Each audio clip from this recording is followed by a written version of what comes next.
first two slides, and I wanted Zinnia to tell me what is it that you like to know from me rather than me delivering one side. You know, pedagogy is all about two sides, right? So let me switch on my presentation and I'll show you the template which I have prepared for you to answer. I know some of you have already answered. Zinnia said she'll send it to me through email. But if you haven't, just have a look at it. If you have a paper and pencil, sorry, I'm a teacher, I would like you to write something and note down a few points as I talk to you. Okay? Over to my presentation. Let me start.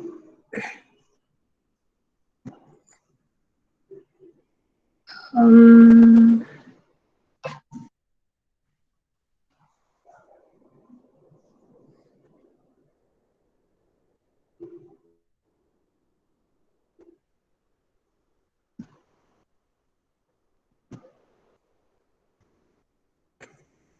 can you see my presentation? Yes, ma'am. Yes, ma'am. Good. So Yes, the ma'am. three topics which I'm going to broadly touch is Zinni has given me a wide range of topic, and I don't think 60 minutes or 90 minutes will be enough. So I've tried my best to touch upon each topic. So the first topic will be effective pedagogy. Second topic will be about creative thinking and how teachers can creatively think and come up with ways. Third topic is community sensitization. I'll share with you my experiences of what we do in Gambia, and I'm sure it's relatable in India as well. And then we move on to strategies to teach adolescents, which is the toughest part. I'm sure you think so, but it is not. So, this is what I wanted you to fill up for me. If you have a pen or pencil, let me give you 2 minutes' time. I want you to write what you already know, what you want to know at the end of this session, and the last column, leave it for the end of the session. You can fill it after my presentation. So can I have you take a paper and quickly write down? The time is 4:39 and I'll give you exactly 2 minutes to write down. Okay?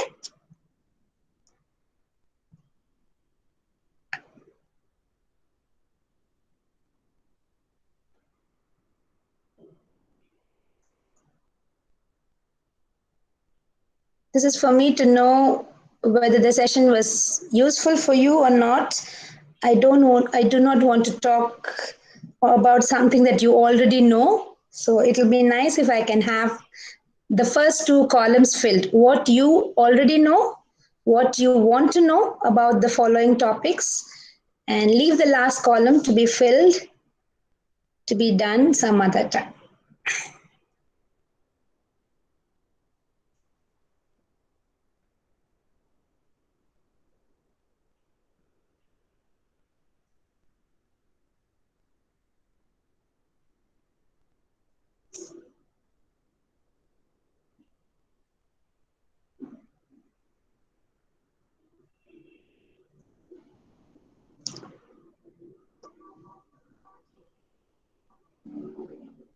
Just note it down as points. You don't have to elaborately make sentences, just a few points.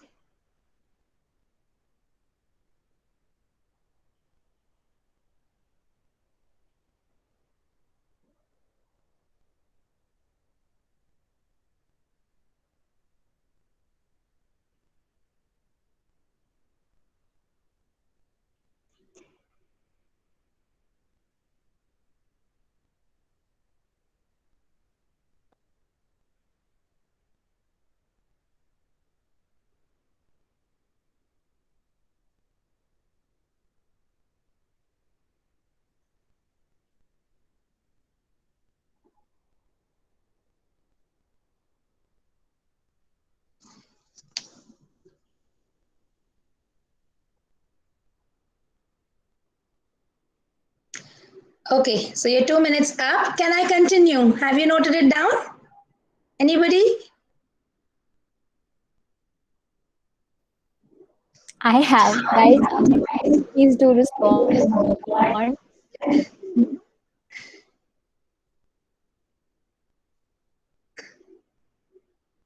Yeah. I'm Okay. says yes. Great. Even if you do not complete it, you still have time. At the end, we'll discuss what we have learned, and then I would love to hear from you what you want to know. Okay? So, can I have a few points of what I want to know? If you can turn on your microphone and one by one tell me, because I can't see your chats, if you can type it or send me what is that you would like to know at the end of the session, it'll be interesting. Can some of you turn on your microphone and just tell me a few points? Can I hear them? Yes, Zinia, I think you should start first. What is it that you would like to know? Right, ma'am. Although we have a brief idea of what all modules we want to make and will be making, I want to know from your perspective as to what are the very core areas of pedagogy that we need to keep in mind as far as the content goes. Okay. That's one thing. Okay. Secondly, even though we are one of the pioneers of the project, how exactly can an individual if an organization help in this in the formation of such projects? These are Great. the questions I I have. understood. Anyone Yeah, yeah, else? I understood. Yeah.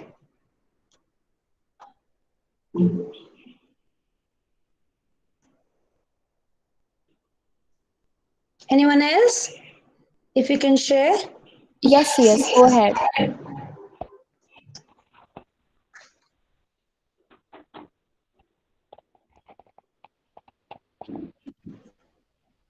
Nem, you can go ahead. I can go ahead? Okay, fine. Oh, okay. So, okay, great. So, I think I will be Ma'am, not looking at you. your. Once Okay. CS wants to speak, Okay, please, go sorry. ahead, CS. Yeah, sorry. I have just one question, and this relates to creative thinking and strategy. And my question is, how do I make my teaching, especially my online teaching experience, uh, more wholesome for all students? Okay, great. Thank you. CS. Noted. Anybody else? Ma'am, Lakshita asked in the chat, how to kindle creativity and originality of ideas in a student. Okay, great. Okay. Anybody else? I'm noting down all your points. I think by the end of the session, I'll be able to answer some of your questions. And if not, you can always remind me. I'll get back. Yeah? Anybody else? Right, ma'am. Yes, my name is Ananda. I would like to say something to you, please, ma'am. Yes, please. Anand. So, my question is, what is the relations between innovation and creativity? Innovation and creativity. Okay, got it. Thank you. Thank you.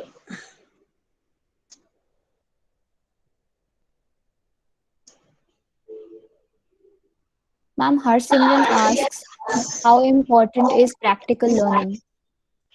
Practical learning. Okay. Okay. Practical Ma'am, learning. ma'am, how to give creativity touch in online classes? Okay. Online classes. Done. Anybody else?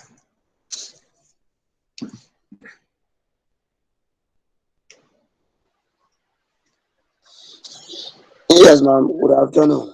Good afternoon. Okay, I will let you know this one thing. How can one make opera teaching very effective? You said? I didn't get you. Sorry. Can you repeat? How can one make opera teaching very effective? Very Effective. effective. Practice. Okay. Okay. Great. Thank you. Noted. Great. Ma'am, Dipanjali asked, how can we make sure that the students enjoy what they are studying and how to make the sessions more engaging for them? Okay. Students engaging. Great. Great questions. Anybody else? Can I move on?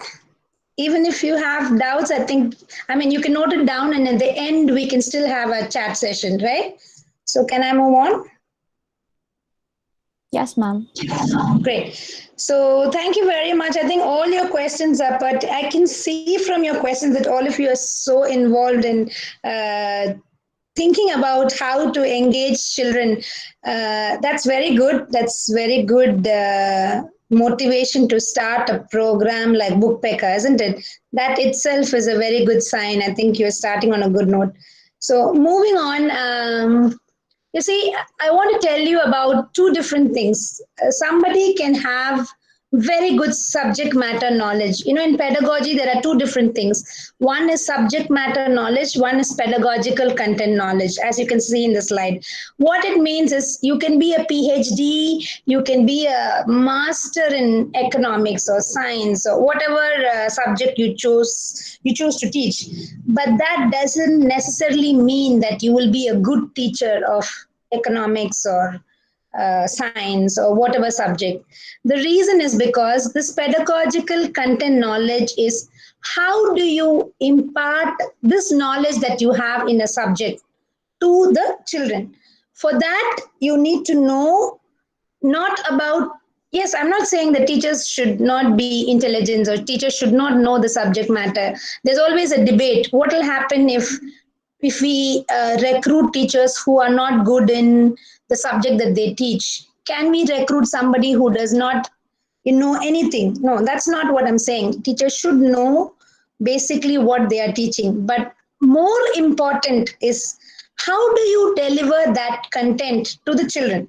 It can be as simple as addition or subtraction, or it can be as simple concepts like English, nouns, sounds, whatever you take, or a complicated subject for adolescents, whatever be it. First thing you should know as teachers is there are two different things. One is subject matter knowledge, the other one is pedagogical content knowledge.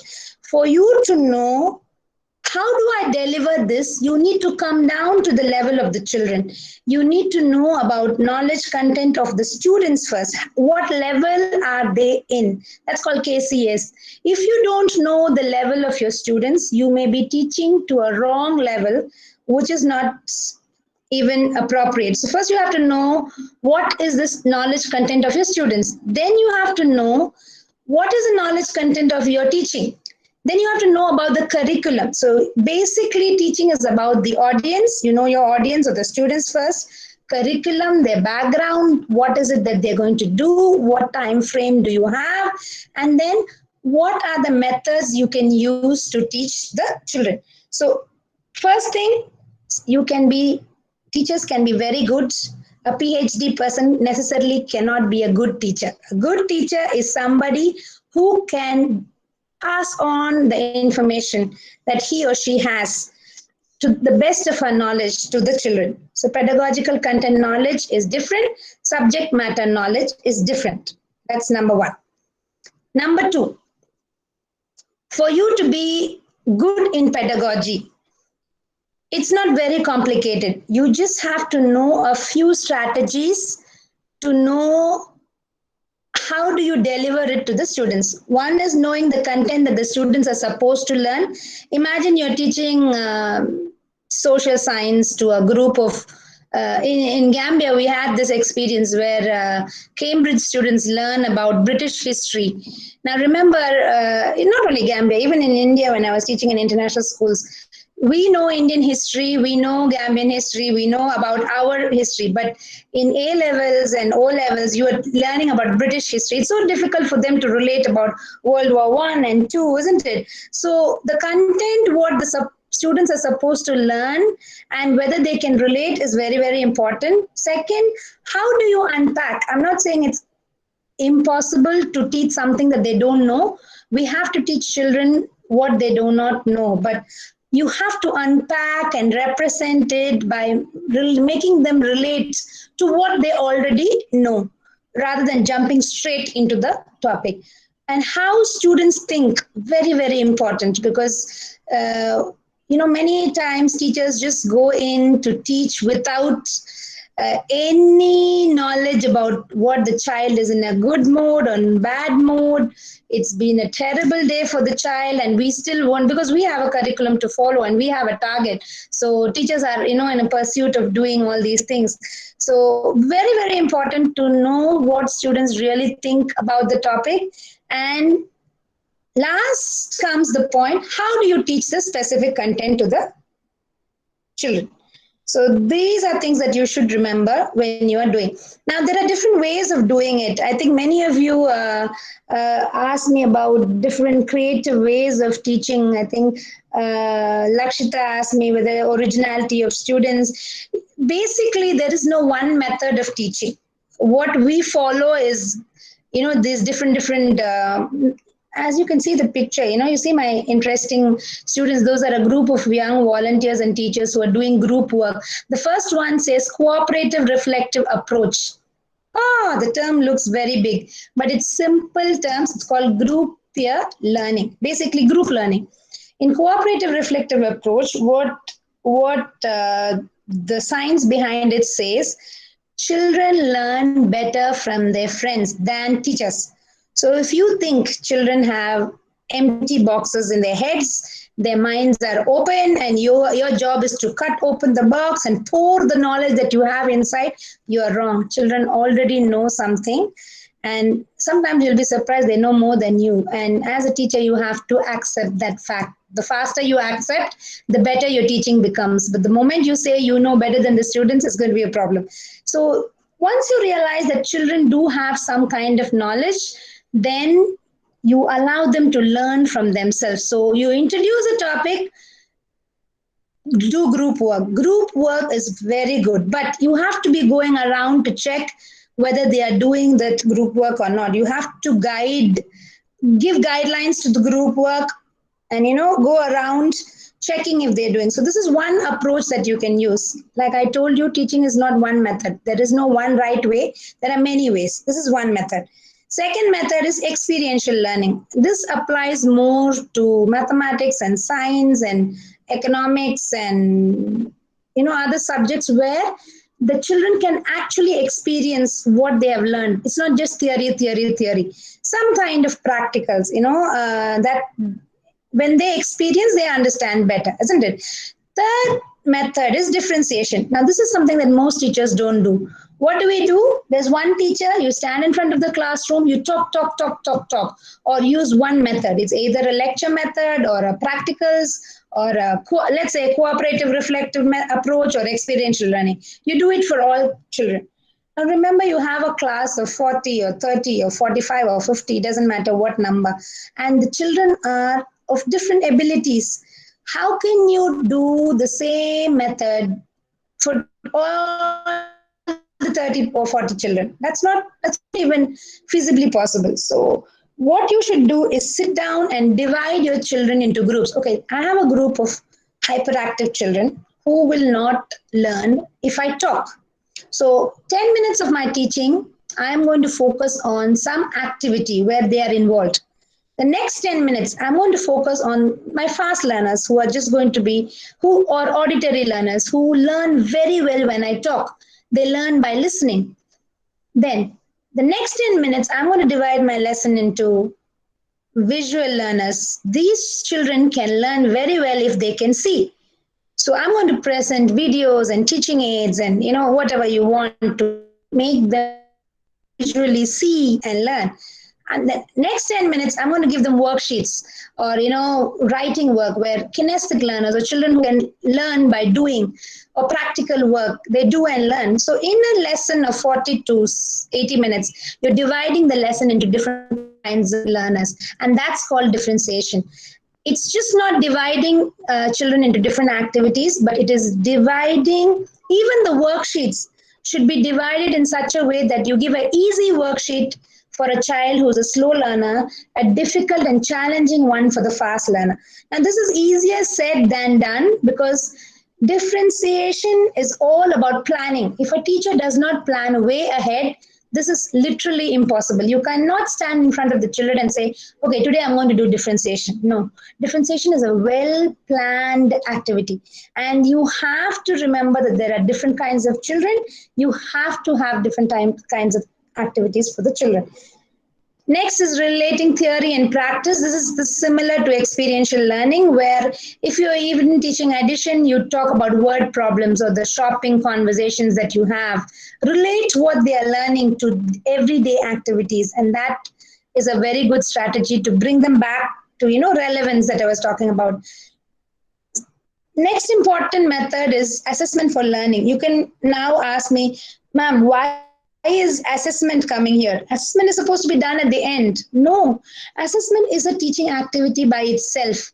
You assess the children in the beginning, before the lesson, after the activity, middle of the lesson, and also in the end of the lesson, because assessment is finding out whether what your children already know or whether the first activity you did was correct or not. It can be a quiz, it can be question and answers, it can be drawing, it can be a quick 1 minute session of let's go back and see how much you have learned. The reason why you have to do this frequently is you need to stop. If you think that the children are not learning, you need to go back to what you were teaching, because there's no point in just rattling around what you prepared or just talking and delivering your lesson. You need to find out whether your lesson has been delivered or not. So assessment for learning is actually one important pedagogic approach. So if you're a teacher planning, you need to inculcate assessment in learning in between your lessons and not at the end of the topic. Using e-learning and technology. Now, I don't know how many of your project villages are technology friendly, or whether you will be able to access technology. I think this is an overrated term. If you have technology, kindly use it. It's very good. Let me give you an example of Gambia. Here in the rural parts where I work, technology is practically impossible for us to use. So there's no point in me telling my teachers, you have to do e-learning, let me bring in computer, let me bring in visual. I know audio visual aids are good, but what can you do when electricity is a problem? In a country where there's access to electricity is so difficult. You can't go to remote areas and say, no, technology is important. If technology is there, it's good. If it's not there, there's no point in doing. So we do a Jolly Phonics program. I'm just giving you an example so you can relate. What we do tell our teachers is, you can't use mobile phones and videos in your classrooms. Yes, I understand. But there is a Jolly Phonics app. Now, when you're free, when you are in a electricity or a zone with good network, download this app, listen to the songs, download it in your mobile, and then play it with the children. That's the least you can do. Or learn the song yourself, come to the class and teach. I am a big advocate of improvisation. When I say improvisation, I feel that without even basic technology, you can still make teaching interesting. That's my stand always. So using technology is good. If you have, very good, you should use it. But if you don't have, it doesn't mean the end of the tunnel. You can still be a creative teacher. Next thing is learning conversations. This is very, very important, especially if you're teaching elder children. Even for younger children, you have to engage them in conversations that relate to the topic. As a teacher, you go inside a classroom, you have to always engage them casually, informally. Talk. What do you think? Do you think this is going on well? Be ready. They may be very, very bold to come up with answers that you will not even expect. They're not adults, they're children. They can tell you, sometimes they can even tell you, what you did the other day was so bad. We didn't understand anything. Don't be angry. Take it in a positive stride and say, okay, reflect back and think, what did I do wrong? Probably I can change my conversations, or probably use a different strategy. So these learning conversations are very, very important with children. Next is multisensory learning. As you know, children have to feel, see, hear, and use their sensory organs when they are learning. If not, if you think that a classroom with children just looking at you and listening to you is a good classroom, you're wrong. They should move around. They should talk, they should be free to express themselves, they should be making a lot of noise, but the noise is good noise. There's good noise and there's bad noise. If your instructions are well constructed, your guidelines are clear, your activities are well defined, there will be noise, but the noise will be in such a way that all of them are engaged in some kind of creative work that you want them to do rather than just sitting down idle or making, disturbing the other students. The next strategy that you can use is modeling. If I'll give you a small example, like, we teach grade 1, 2, 3 children. So we basically, in the current project that I'm dealing with, we teach very small children. So they said, my teachers came and told me, ma'am, what do you mean small children? How can we do modeling? They were learning 1, 2, 3. I said, use your stones outside your village. Let them form 1, 2, 3 with stones. It's as simple as that. When they do something with their hands, they use clay, they learn better, they remember better, they understand better. It can be as simple as forming shapes with clays, numbers, letters if they are learning. I mean, the possibilities are so many. So use modeling. Don't tell me you want plaster of Paris all the time for modeling. You can use anything: paper, sand, stones, sticks. We even form letters with sticks, as whatever you want. Just be as creative as you can. And then remember, language literacy, numeracy, all subjects are intertwined. Don't teach science, treat science or economics separately and say, oh, that's the job of the English teacher. No, you can correct the language of the children. You can teach them tense even when you're teaching science or economics. You have to embed.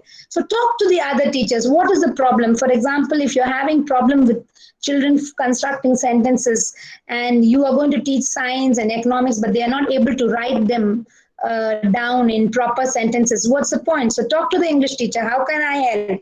How can you help me in teaching science? So instead of giving an reading comprehension about some Shakespeare, you can tell the English teacher to give a reading comprehension passage about science or some scientist. So your job is also done, her job is also done. The idea is to make the children read and answer questions. So sentence construction is done, science is also taught. So you have to interlink subjects so that you can do. So these are the 10 pedagogy approaches that you can follow in classroom. I'm not saying in a classroom every day all the 10 has to be followed, but if you can remember these strategies, I'm going to share the PDF of this document with you where each strategy is explained a little bit in detail. I'll share it with Zinnia and she can share it with all of you in your email if that can be helpful. Yeah? Okay, moving on to my next topic. Yeah. Moving on to my next topic, sensitization. Remember, you're working in rural communities. And I have worked in international schools and rural setups, and I know the difference between the two. It is really, really heartwarming and gratifying if you know that the work that you're doing in rural communities are going to help. And what we basically do is we go to the communities, talk to them. Remember, when I say talk to them, I don't even know the language that they know. Sometimes we have a translator who will sit down, but the idea is you have to send the message that you are there to help them. You are there for a cause, you are there for a purpose. You are not there, you shouldn't go in the attitude saying that, you people are very poor, you lack education, we are your saviors, we have come to, rescue you from your whatever you think it is. No, you are working hand in hand. You are there because you think there is a gap. You have to make them understand that there is a gap which we think we can help. And can you do it alone? No, you cannot without the community support. First thing first, you have to get the confidence of the community that you're working in. Parents, in Gambia, we have a large list of stakeholders. We have a village head. First thing, we talk to them and first ask them consent. Can we work with you? I think this is important, not only in communities where you need to work, anywhere. I think you go work, you need to first gain the confidence of the people you're working with. Even with students, they should first know that you are there to help. And I'm sure they'll be happy if you do the help without, any conditions or something. The question in their mind is, why are you coming now? We've been like this for so long. Why now? So there will be a lot of questions like that. So you need to calm down their fears and spend some time in talking to your stakeholders. Very, very important. Community sensitization is the first part, I think, for any rural. It can be an education project, it can be a health project, it can be any project. But I think community members are very important. Without their support, you cannot move ahead. So very, very important. Uh, so, like I told you, 5 key factors, community sensitization comes first. Second is training. I think we know everything. That's the biggest part. We don't know many things. You'll be very surprised as teachers. But I think the mistake is on educators. Educators think they know everything. That's the problem. What we do is we go back to these communities and we wanted to teach children using teachers, but we found out the teachers were very busy. They already have so many things to do. So we said, okay, we went back to the community and asked them, 12th grade graduates. Let me tell you, 12 children who have just finished 12th grade. These young girls that you're seeing in the picture are just finished school and volunteers. We call them community volunteers. We train them how to teach the pedagogic content knowledge that I was talking about. So it was in fact a proving point that even if your subject matter knowledge is low, with a good pedagogic content knowledge, you can still teach. That's what we were trying to prove. So we gave them lesson plans, like what Zinnia was telling. We created modules for them, and jokingly, I'll say we are giving you prescribed lesson plans. It's like there's a problem. You don't have to think and make your lesson plans. We will give you everything. All you have to do is just follow it. And it's very simple to say, but for you to follow it, they need training. You need to see whether they understand what you do, because the person who's making the teaching learning materials are not the person, will not be the same person who's teaching. So you need to, as soon as you make or do a pilot exercise with them to see whether they can understand or follow. So this training is very, very important. We focus a lot on training. We don't do just 1 year training and leave it. We do it regularly. I mean, every month, once in 2 months, every 6 months, depending on your facility. Then we go and implement. Yes, we have trained them. Now you go back and you do your teaching. Now, when you teach, you need to give monitoring. There's no point in asking the children teachers to teach and the people who design the program just sit down and then after 6 months come and say, oh my God, children are not learning. What are you doing? You have to be there from day one, seeing what is wrong, what is going on. For example, look at this picture that is there in the corner. The child is writing. Then the second one, the lady is teaching. And look at the classroom. The classroom is such a small place where there is no tables and chairs, and the teacher is trying to cope. And look at the other classroom where there is a good classroom and there's tables and chairs and very good. So in our lesson plans we said group the children. Cooperative reflective learning is very important, so children should sit in groups, and that's what the lesson plan says. Now I went to this classroom and where there's a good table and the children were sitting in groups, they were learning. How can I expect the other teacher who doesn't even have space to do group learning? It's not possible. Now, if you don't go and see and you don't give this teacher what is it that he or she is supposed to do when there's no space, how can you expect the community volunteer to deliver? So, very important, you monitor and you give feedback. Very good. You're going on. Oh, no, not good. What can we do about it? So monitoring and feedback is very, very critical. I'm talking not only about pieces, organizers. I'm also talking about children. This is same, with children. If you are teachers, you train the children to do something. You tell them what activity you do. You check whether they are doing, and you need to give them feedback. Am I going correctly, then you do an assessment.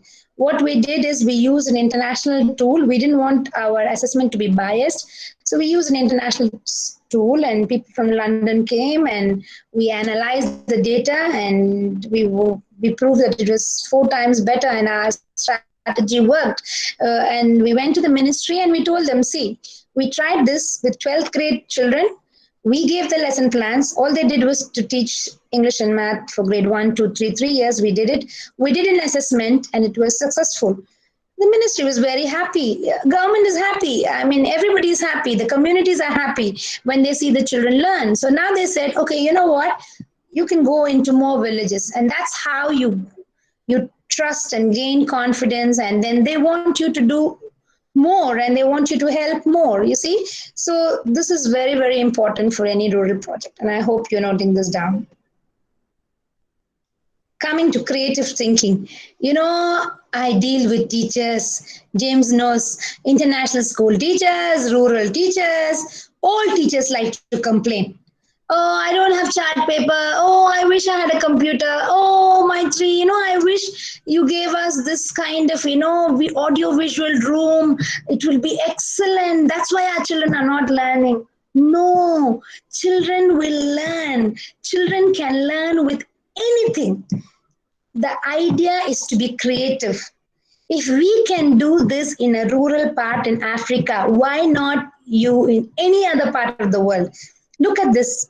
Look at this first picture that you are seeing. It's actually a Coca-Cola tin. Can you imagine? We didn't give them what we told them. We're not going to give you anything. Let me see how creative you can become. But I want you to use teaching aids. You have to prepare words, cards, decide what you can, and they came up with such beautiful ideas. They use stones, they use clay to dedicate shapes, balance with empty tins. They had a shop, this boy and a community volunteer and two teachers who were trying to explain how to teach mathematics using currency. So he made his own shop. Creativity is something that will come to you if you have an open mind. The moment you say, if I have this, then I will do this, then there you give a block to creativity. You have to be, what can I do? What can I do with what I have? You won't believe my teachers even took an empty rice bag. After the rice bags were thrown, and that was used as a poster in the classroom. We said, cover your books. There's no newspaper in Gambia. There's no brown paper in Gambia to cover books. But they came up with cement bags and they covered their books. You see, sometimes teachers have to be pushed to do creative thinking. That's what I feel. If you know you don't have anything but you still want to teach, and you have to tell them, no, you have to use aids, they will come up with amazing ideas. And human beings are amazing in creativity. So creativity is not something that you can imbibe into or say, okay, this, do this. You just have to think of ways that will make the children engaging. And the fun part of it is children love it. You think a nice chart paper is something that they like. No, they don't. They like it when you are using all this waste from crap, whatever this, when you reuse materials. They are, in turn, you're teaching them to be, reusing things. There's a lot of lesson that you will be imparting to the children when you yourself do these things.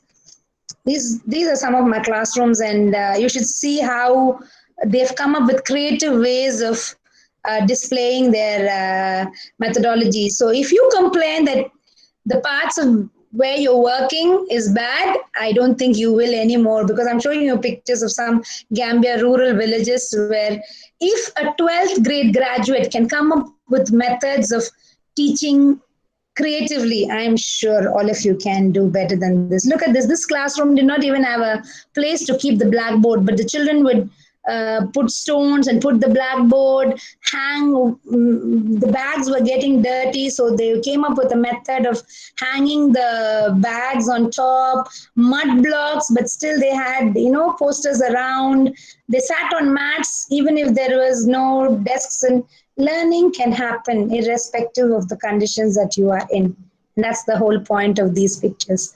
Anywhere learning can happen. It can even happen outside, under a mango tree, under an asbestos sheet, small hut, in this is inside compounds, using cement papers. Look at the materials that they're using. It's basically waste that is available in the villages. So creativity is in the teacher, not on the materials that they are provided, not in what is available. When things are not available, you become a creative teacher. Second thing, this is something I want you to try. I would like you to go to Google Scholar. And do you all have your laptops open? Can I hear from Yes, you? ma'am. Yes, ma'am. Yes. Can you go to Google and type Google Scholar for me, please? This is an activity which I want all of you to do. So go to Google, open a Google page, and type Google Scholar. I don't know if many of you know about this. Google Scholar is a place where you get lot of publications to read. Now, this is I very, very important. I have my account as a You Google have an Scholar. account. Great, great. Just go to Google Scholar and type in any topic you want. For example, but you have to be very specific when you're typing. That's the problem with Google. If you just type educational research or education or creative thinking, that does not make any sense. So you have to say reports in Nagaland or education projects in whatever, or pedagogic approach for children teaching economics. If you're specific, if you type in and read what comes, it's amazing the amount of publications and books that come up. And this is very, very important as a teacher because you need to read a lot and find out before you, were there anybody else who did a project like BookPecker? If they did, what was the problems that they had? What did not work well? What went well? What is it that the children are facing? For example, I'll give you an example. We came up with this idea of giving lesson plans to 12th grade graduates. Okay, 12th standard students, and we said, is it going to work? How can a 12th standard student teach like a teacher? Is it even possible for teachers who have no teaching experience to teach like teachers? So we went to Google Scholar. We read a lot of reports where many countries have used this para teachers formats, and how somebody who didn't know anything about teaching, if given proper guidelines, can become an excellent teacher. So it's not that we did it for the first time. There were already people who've done it, but many of them succeeded, many of them did not succeed. We also found out why they did not succeed. Probably there was no follow-up, there was no monitoring, the teaching learning materials were not relevant, it was not, so many other problems. So what we did is we tried to make it very simple for the teachers to follow, and we built in a monitoring system to monitor them and train them more often to check whether they are doing a good job. So this is what we did, and so very, very important. Read, read, read, read, read, read. And if you type in Maitri Shivraman, you can also read my paper that is we have published with the London School of Hygiene and Tropical Medicine and Journal of Developmental Economics. We have a research paper published about the work we do in Gambia. If you are interested, do read them also. Okay, that's a good read for you to know how developmental projects work. I was, googling educational projects in Nagaland, because Nagaland is one of your areas. I think a very interesting reads came up. So please read, use Google Scholar. As teachers, you need to read reports. Don't reinvent the wheel, because somebody else has done it just like you. And if it worked, learn from them. If it did not work, also learn from them better, so you can change and direct it. And anytime you read about something, always reference, very important. Plagiarism is something that we don't take it seriously in many parts of the world. we go to Google, take up something and just, do it. No, don't do it. I'm just giving you an example. If you want to teach mathematics education and you want to see how modeling can help, this is by Hibbert J. Morris. You can read his paper, Learning to Learn to Teach. Very interesting paper. Content knowledge for teaching. What makes it special? This is another paper that I really like. Journal of Teaching. I mean, you can just read a lot of papers. Yeah, as teachers you need to read. Reading is very, very, very important in the field of education. My daughter keeps teasing me and says, Mama, when will you stop learning? You're still learning, you're still doing courses. I said, unfortunately, I'm in the field of academics. I just cannot afford to sit down and say, okay, I know everything. No, every time, every day, there's something that is new coming up. And if you're in the field of academics, you need to update yourself. Very, very important.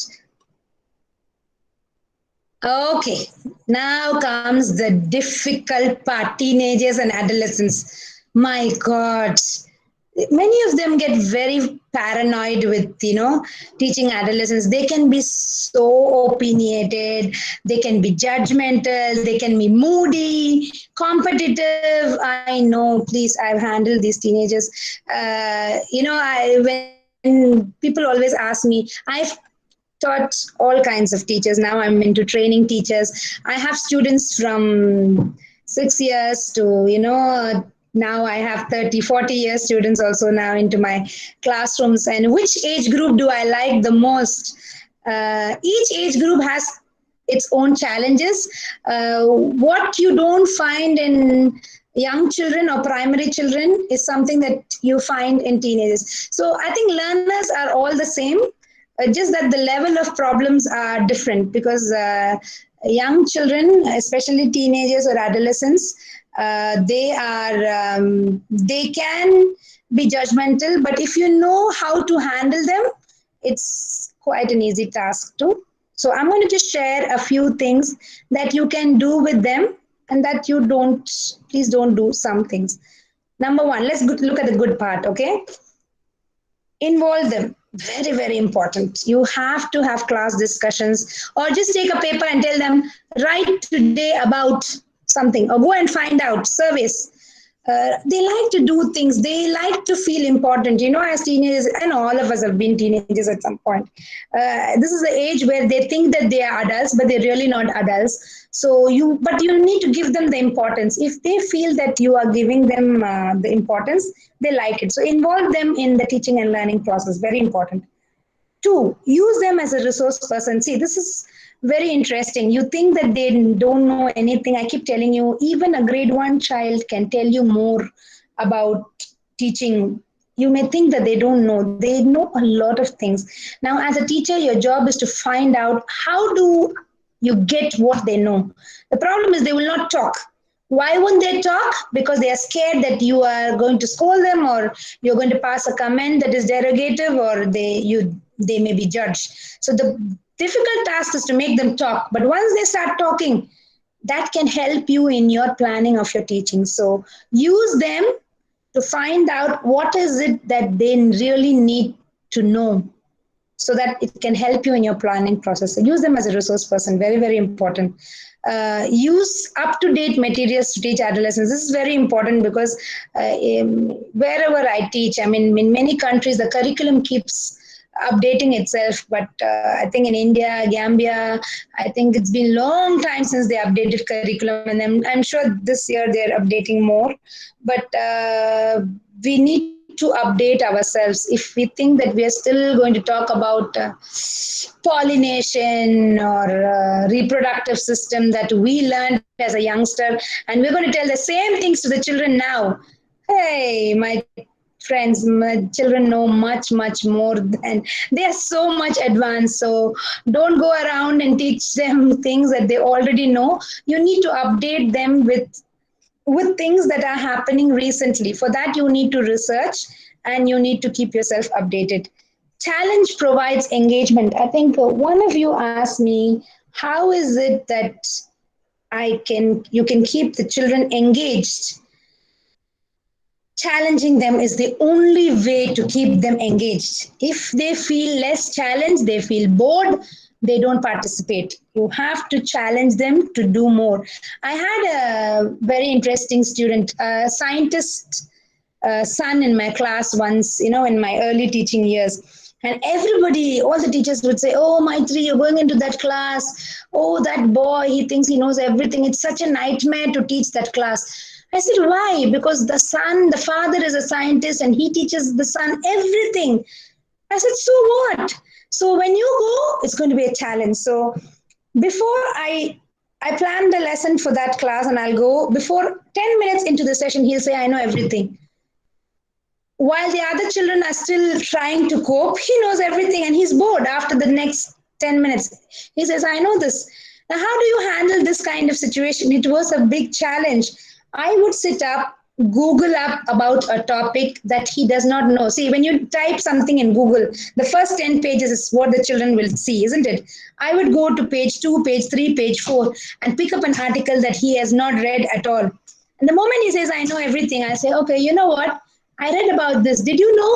He said, "No, I did not know." And I said, "Aha, you see, it's not that you know everything. Now read about it quietly in a corner." And I'll give him some challenging tasks. While he's busy, I'll go to the other children and, try to take them through. So you need to challenge the children for them to be engaged.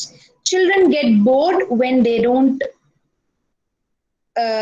involve themselves or they don't appreciate what you are teaching. So that's important. And use songs, get creative.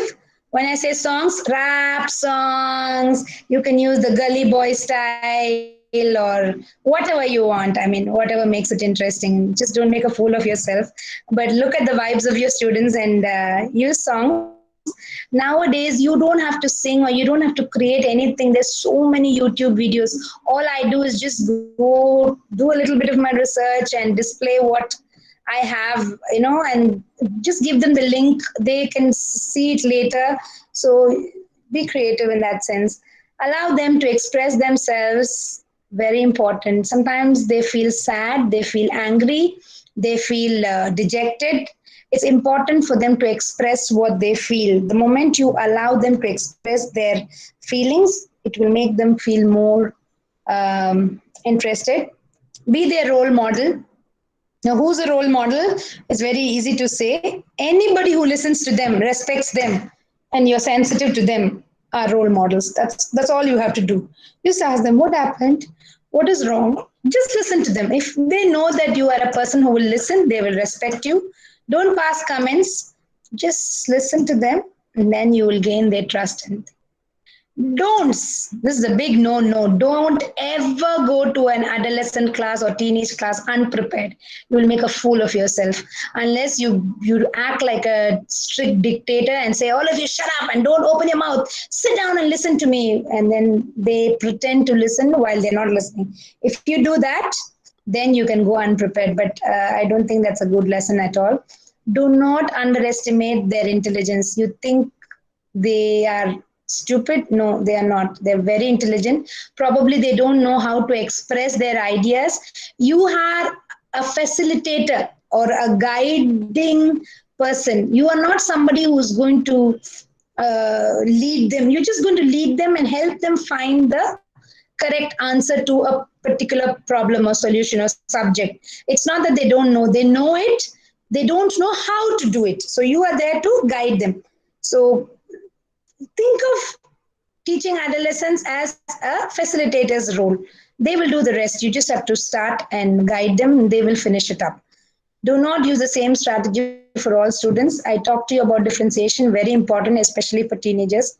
Do not be unaware of some technology that the children use. This is a big problem.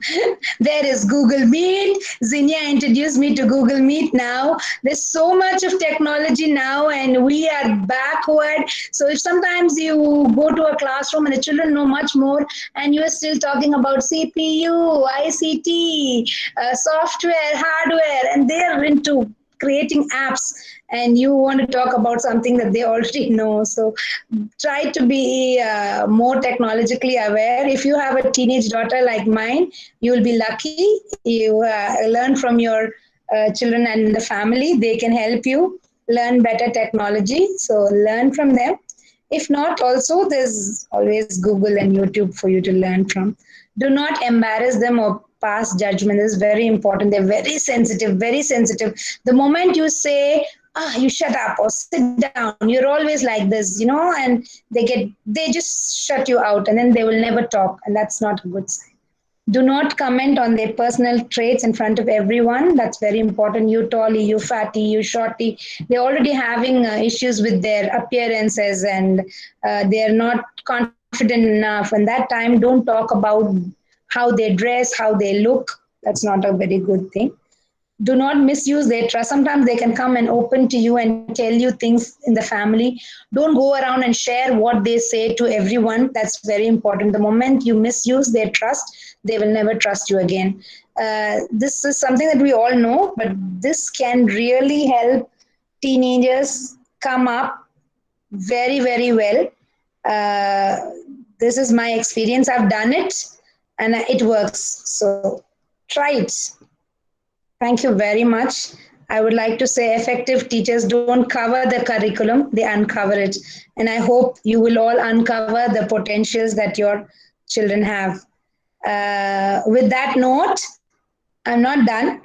I want you to write in the chat. I'm going to open the chat thing and write two things. I'm calling it 2 stars and a wish about your teaching experience with children that you enjoyed most, and one thing that you could change. Everything is not good, good, good, good. So write two things that you really love or that you look forward to, even if you're not a teaching experience. I think somebody said in the question, if you're not a teacher, can you still bring wholesome experience? My answer to that is, if a 12th standard student can do it, why can't you? Of course you can. So whether you have teaching experience or not, all you need is a passion to teach children or to help children, and you can do wonders with that. And if that one passion, you can do. So could you please take a pen and paper, write this down, or type it on your chat? Let me see your faces. Thank you very much. Thank you so much, ma'am, for the insightful session. Till the time others are writing, I would like to introduce myself. Hi, Varun. Tell Hi, me. yeah, ma'am. So Zenia had to leave for some work, so I joined in place of her. So I'm Okay. one of the co-founders of P6 as well. So yeah, Okay, good. apologies for joining the session so late, but I No found it problem. really interesting the thoughts you gave towards the end, especially a teacher trying to end that. I read it somewhere that a teacher is not a teacher until they themselves are willing to learn. That a teacher and as well as student should enter a classroom with that willingness to learn. And I think that's one of the Uh-huh. most important things that I will take away from this presentation which you had right now. That Okay, because you that's will great. definitely be finding such students who who will pretend to be a step ahead, that they already know something, and that's the Exactly. biggest challenge for any teacher to deal with this particular kind of students. Okay. Mm-hmm. That's very nice, Varun. Yes, we have to be a constant learner throughout, isn't it? That's Yeah, going to be a definitely. biggest challenge. But teachers generally don't agree to that. They always think they know everything. That's the problem. True, true, true. Yes, And somewhere, I guess the education system itself lags behind that because it keeps it restricted to that particular syllabus only and does not allow teachers also to experiment with things as such try to introduce very, something else. Because as soon as a very teacher true. Very tries to divert from that, the true. students also point out this is not in syllabus. Then why shall we do Mm-hmm. this? That's good. That's true. That's true. So, anybody else would like to share your 2 stars and a wish? The things that you liked very much about teaching and that you wish you could change. You can type it in your chat if you don't want to say. I would like to say, I Yes. my name is Ananda Majumdar. So Yes. uh, I I liked your thinking about the reading matters because you told Mm-hmm. us that reading is very important, and Very also the important. research is very important, like Google Mm-hmm. Scholar researching. These two things are Mm-hmm. very important in education. So Mm-hmm. I am from the University of Alberta, Alberta, Canada, Okay. Faculty of Okay. Education.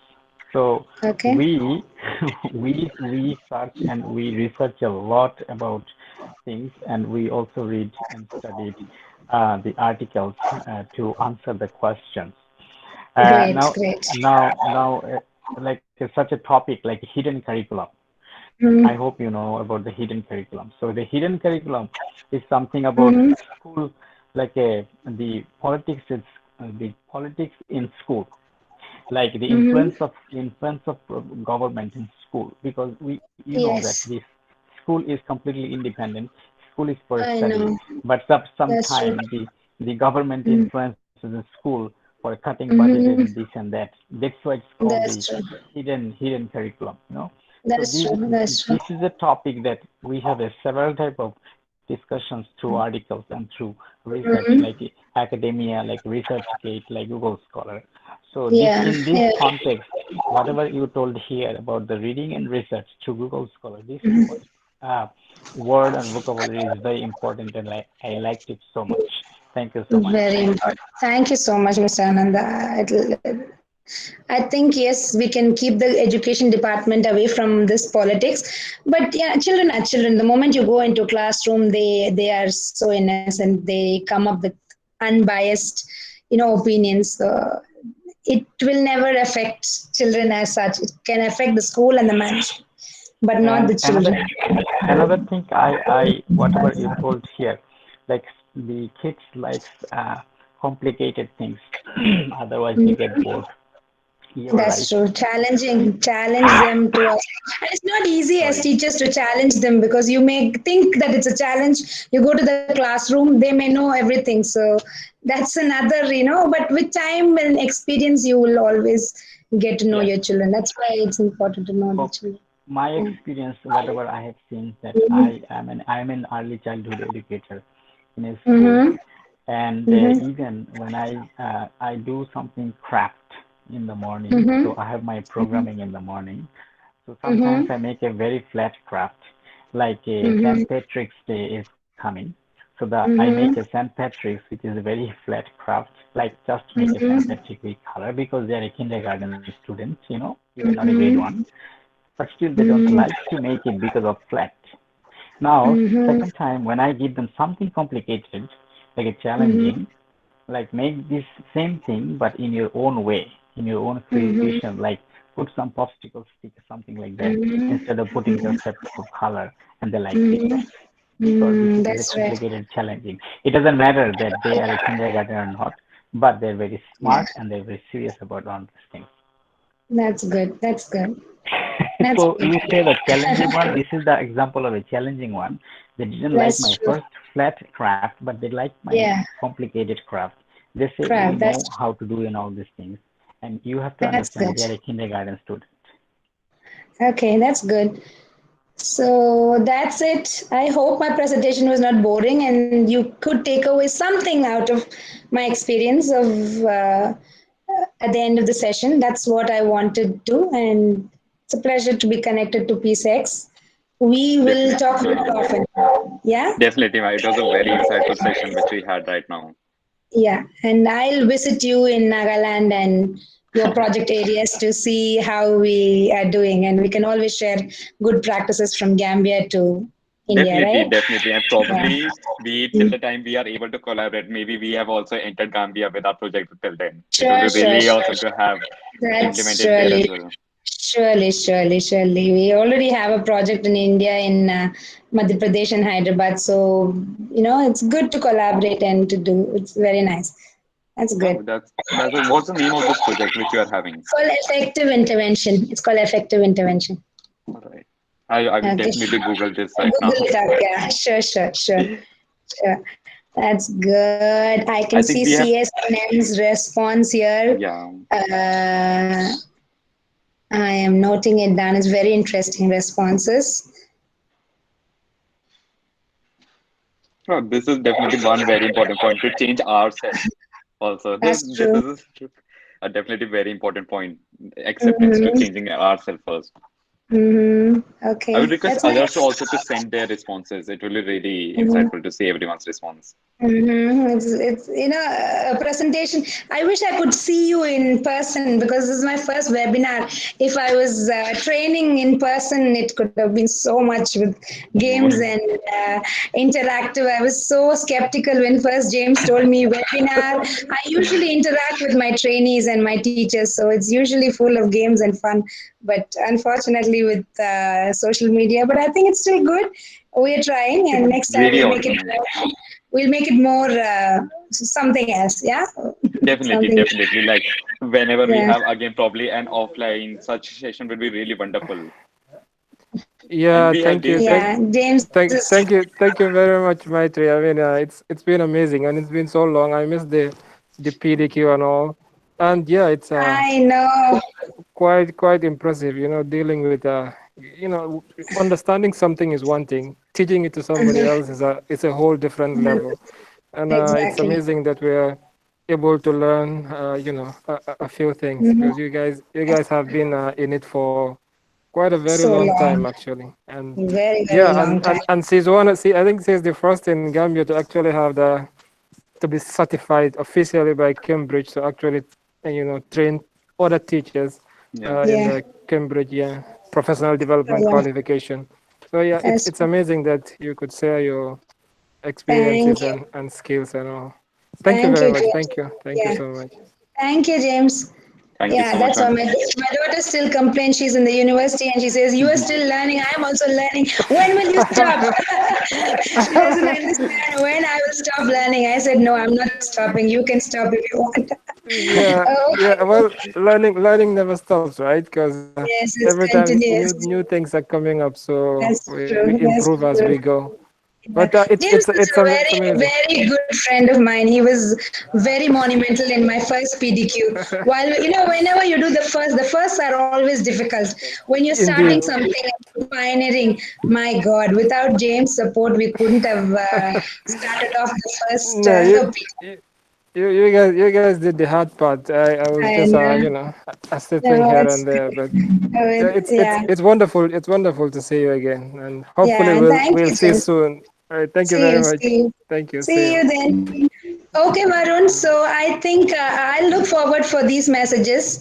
I hope I have answered all your questions. I have with me, Zinnia had asked me, how do I make teaching learning the modules and curriculum? If you can pass on this message to her, Yeah. please let her make it relevant and simple Mm-hmm. because the person who's making it and the person who's delivering it are two different people. So Yeah. you need to get that context and relevance clear. And I think that's something that you should keep in the back of your mind at all times. Because I have created modules and it's, in the pursuit of excellence, you may be over ambitious. But Yeah. when other people use your modules, and that's when you realize, oh my God, it could have been much simpler. So that's a Yeah. message for Zinnia. There's one more question from one of your participants which said, individual contribution, how can it happen? I think education is such a noble job where whether it's group or individual, if you want to make an effort, you can still do it. I'll give you an example of some parents who contribute to this project of us in Gambia. We don't Mm-hmm. have good structures or schools.